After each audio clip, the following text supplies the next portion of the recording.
بسم اللہ الرحمن الرحیم۔ السلام علیکم ناظرین، تمام تعریفیں اللہ تعالیٰ کی پاک ذات کے لیے جس جہان کی خالق، مالک اور پروردگار ہے، اور لاکھوں کروڑوں اربوں خربوں درود اور سلام اللہ تعالیٰ کے آخری نبی حضرت محمد مصطفیٰ احمد مجتبیٰ صلی اللہ تعالیٰ علیہ وآلہ وسلم پر۔ ناظرین، آج کی اس ویڈیو میں آپ لوگوں کو ای کورس کیا ہے، ان کے کام کرنے کا طریقہ کار کیا ہے، اس کے بارے میں بتاؤں گا۔ ناظرین، جوں ٹیکنالوجی ترقی کرتی گئی تو اس کا استعمال تقریباً ہر شعبہ زندگی میں عام ہو گیا۔ عدالتوں میں ٹیکنالوجی کا استعمال بڑھتا گیا۔ 2016 میں پاکستان میں ای کورس کا آغاز ہوا۔ یہاں پر ناظرین میں بتاتا چلوں کہ یورپ میں جو ہے، مغربی ممالک میں، مغرب میں جو تقریباً عدالتی نظام ہے وہ سارا جو ہے وہ الیکٹرونک ہے۔ پاکستان میں بھی انشاءاللہ یہ ای کورس کا سلسلہ جو شروع ہے اس سے جلدی ہو جائے گا۔ اس جب میں آپ کو ای کورس کے بارے میں انفارمیشن دوں گا تو آپ کو پتہ چلے گا یہ کتنی ہے۔ میں آغاز کرتے ہیں ہم نے جہاں سے چھوڑا تھا۔ تو ان کا جو آغاز تھا وہ ہوا تھا 2016 میں، پنجاب سے ہوا تھا۔ اس کے بعد پنجاب میں ہی عدالتوں میں ایک ایپ کے ذریعے شہادتوں کو ریکارڈ کیا جانے لگا، جس پر میں نے ایک ویڈیو بنائی تھی۔ ناظرین، یہاں پر میں بتا دوں کہ یہ جو ایپ تھی، پاکستان یہ لاہور ہائی کورٹ کے جو سابق چیف جسٹس رہے ہیں منصور علی شاہ صاحب، جو میرے دادا استاد ہیں اور جو اب سپریم کورٹ کے جج ہیں، انہوں نے یہ ایپ متعارف کروائی تھی۔ اس کے بعد اب بات کرتے ہیں کہ ای کورس کی۔ تو ناظرین، اس سے مراد عدالتی نظام میں ٹیکنالوجی کا ایسا استعمال ہے جو وقت اور وسائل کے ضیاع کو روکنے میں مدد دے سکے۔ ای کورس قائم کرنے کا مقصد کیا تھا؟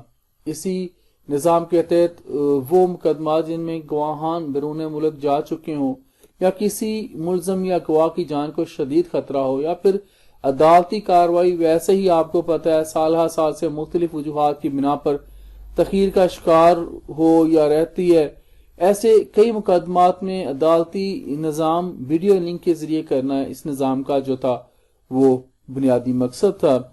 ناظرین، یہاں پر میں آپ کو ایک بات جو ہے آپ لوگوں کے ساتھ واضح کر دوں کہ ای کورس کوئی بالکل نیا سسٹم نہیں ہے، بلکہ یہ تو کورٹ کے عدالت کے کام میں مدد کا ایک طریقہ ہے جس کو ہم لوگ ای کورس کہتے ہیں، لیکن میرے خیال سے اس کو ای کورٹ کہنا جو ہے وہ غلط ہے۔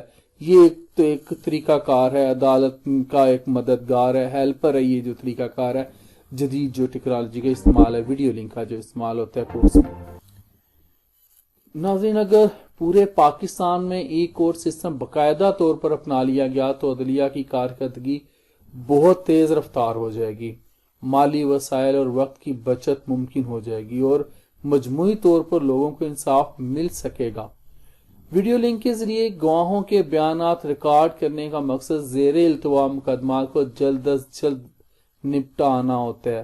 اس کے علاوہ مختلف مقدمات میں ایسے گواہ جو غریب ہونے کے علاوہ دور دراز کے علاقوں میں رہتے ہوں اور عدالت میں نہ آ سکتے ہوں، ان کے لیے اسکائپ کے ذریعے ویڈیو بیانات جو ہوتے ہیں ریکارڈ کروانے کی سہولت بھی موجود ہے۔